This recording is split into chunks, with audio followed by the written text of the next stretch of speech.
శ్రీ సత్యసాయి జిల్లా పెనుగొండ నియోజకవర్గంలో గోరెంట్లలో నారా బ్రాహ్మణి జన్మదిన వేడుకలు నిర్వహించారు. ఆంజనేయ స్వామి కాలనీలో నిర్వహించిన ఈ కార్యక్రమంలో మహిళలు పెద్ద సంఖ్యలో పాల్గొన్నారు. గోరెంట్ల మాజీ ఎంపీపీ నిమ్మల విద్యాధరణి కేక్ కోశారు. నారా బ్రాహ్మణి మహిళలకు ఆదర్శంగా నిలుస్తున్నారని విద్యాధరణి తెలిపారు.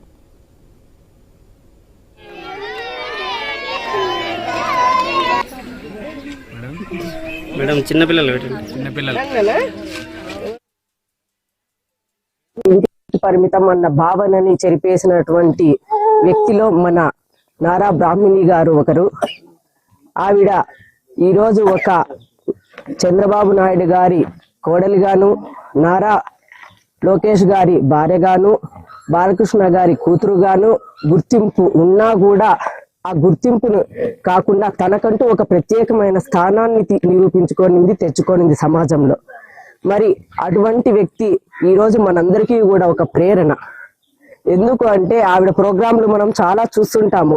ప్రతి దాంట్లోనూ మహిళా సాధికారత గురించి మాట్లాడుతారు, యువత ఉద్యోగ అవకాశాలు తేవాలని దాని గురించి పోరాడుతారు.